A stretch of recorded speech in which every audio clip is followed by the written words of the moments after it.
The air inside the tribunal was heavy, like a storm waiting to break. My stepdad sat at the plaintiff's table, polished and composed, but every line of his posture screamed control. This wasn't just a legal proceeding for him. It was a campaign, one where he intended to strip me of everything my mother had left me.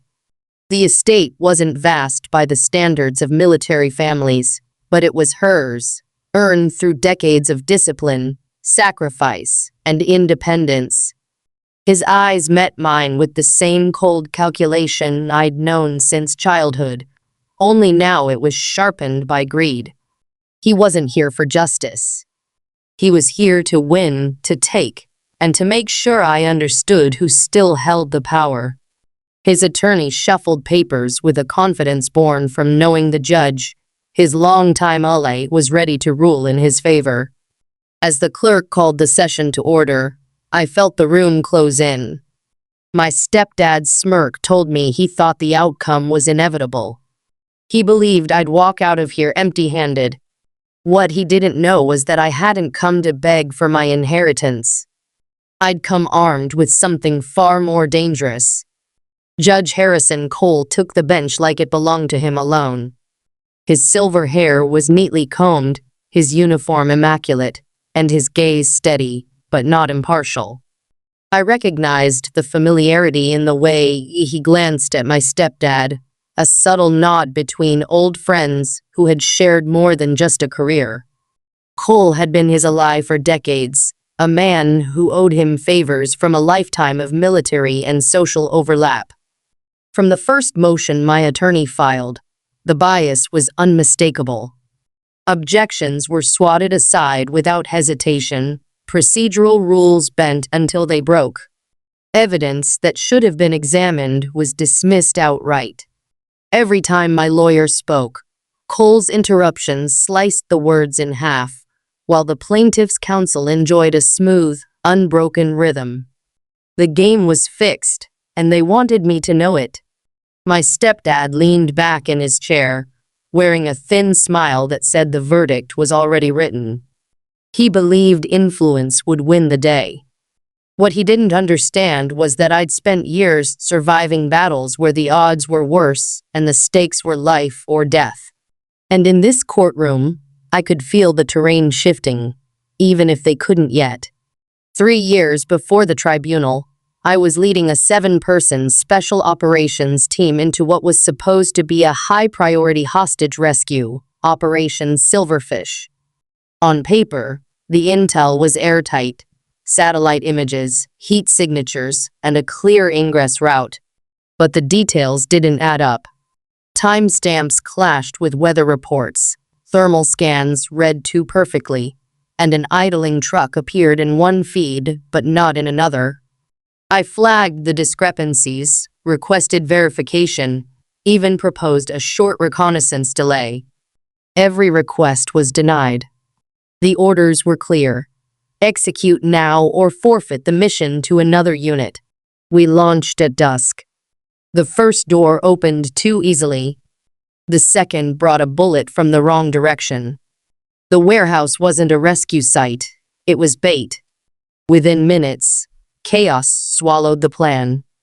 Explosions shook the walls, gunfire tore through the dark, and one by one, my team went silent on comms. Only I made it out. 6 folded flags and a scar across my palm were all I carried home. The official report painted me as insubordinate. The truth was buried, and in its place, a lie began to grow, one my stepdad would later use against me. Control was my stepdad's currency, and he spent it freely. From the moment he entered our family, every interaction was a test of loyalty, obedience, and how far he could push boundaries. Victories were acknowledged only if they served his image. Mistakes were magnified until they became defining traits. When my mother passed, her will was clear. The home, the land in Virginia, and her savings would be mine. She saw it as recognition of the sacrifices I'd made, the years I'd given in service. But to him, It wasn't an inheritance, it was territory. The remarriage only sharpened his ambition. His new wife's influence crept into every corner of the household, and soon, the legal notices started. He framed it as preserving the family's reputation. I knew better. This wasn't about reputation. It was about erasing my claim to what my mother intended me to have. From my seat at the defense table, I scanned the gallery the way I used to scan a street before moving my team, reading posture, eyes, and small, unguarded movements. Most faces were indifferent, some expectant. But two stood out. On the left, an older colonel with weathered lines of command fixed his gaze on my left hand, the jagged scar across my palm. It wasn't in my official file. Recognition flickered in his eyes before he looked away. On the right, a young lieutenant scribbled notes with sharp precision. She kept glancing toward the bench, then back to me. When our eyes met, her pen froze mid-stroke. It was less than a second, but I knew she'd seen something that didn't fit the story they'd been told. Meanwhile, my stepdad's confidence radiated, feeding off the judge's bias. But the subtle reactions from those two officers told me cracks were forming. Someone in this room knew, or at least suspected, that the narrative wasn't what it seemed. I didn't know yet if that would help me. But I did know one thing: when the time came, they'd understand exactly what I was about to unleash. I rose from my seat, the scrape of my chair cutting through the courtroom's low hum. Every step toward the lectern was deliberate, measured, the way you move when you know the moment you're about to create will change everything. I set my fingertips on the wood, straightened my shoulders, and let the silence stretch just long enough to make them lean in. Then I spoke two words. Shadow Vesper. The effect was immediate.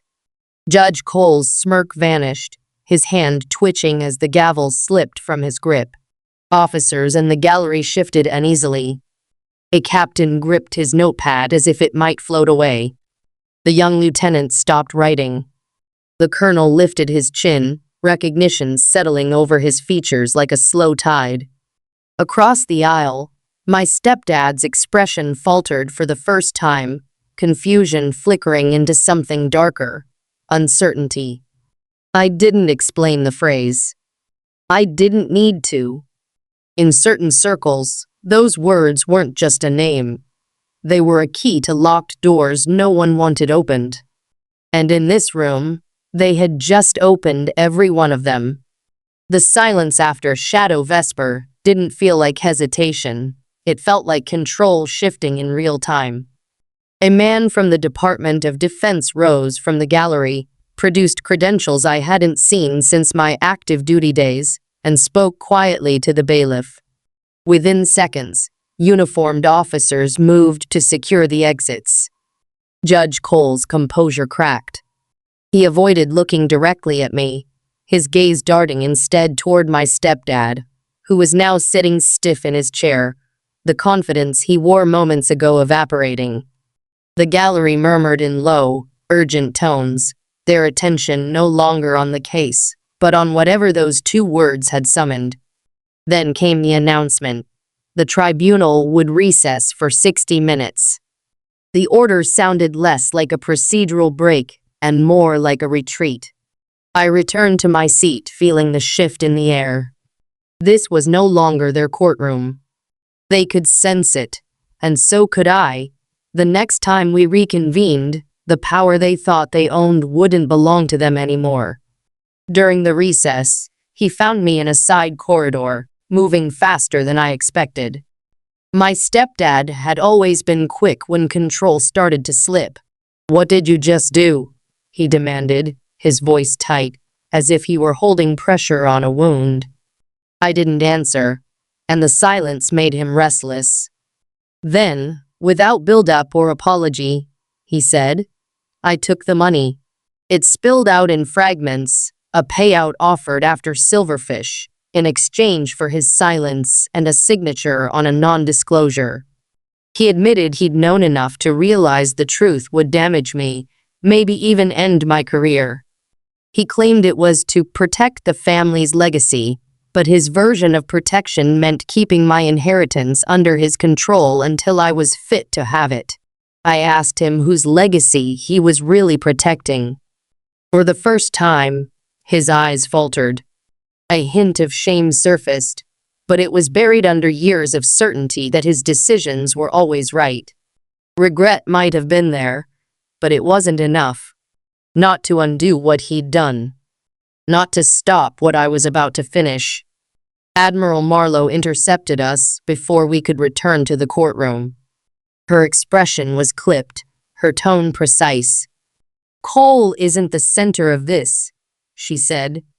"He's a symptom." She explained that someone far higher, a flag-level counselor with a civilian liaison, had doctored the intelligence pipeline that fed Operation Silverfish.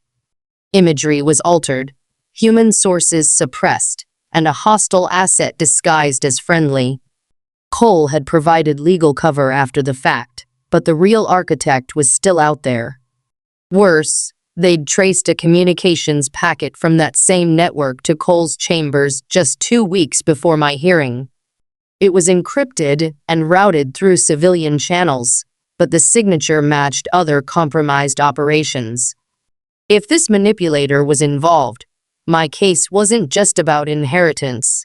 It was part of a much larger pattern, one that reached beyond military operations into civilian cases. I felt the old tension rise in my chest, not fear, but readiness. This wasn't the end of a fight with my stepdad. It was the beginning of a hunt for the person who had set my team up to die. The rain had stopped, leaving the grass at Arlington wet and shining under a pale winter sun. Row after row of white headstones stretched into the distance, but I wasn't here for all of them, only 6. They had no names, only the words known unto God. My team. My brothers. The ones who never walked out of Silverfish. From my pocket, I took a small pouch and placed 1 stone at each marker. Mac. Torres. Nuon. Price. Holloway. And finally, Lee. Each stone was worn smooth from nights I'd held them, remembering their voices, their faces, their last moments. I didn't cry. I'd run out of tears years ago. Instead, I stood straight, my hand on the last stone, and made the same promise I had the day I survived. Their deaths would not be erased by lies, politics, or convenience. Admiral Marlowe stood beside me, silent for a moment, then said quietly, "You kept your word." I nodded. This fight, for truth, for justice, for them, wasn't over. But here, in this place, I reaffirmed the reason I'd see it through to the end.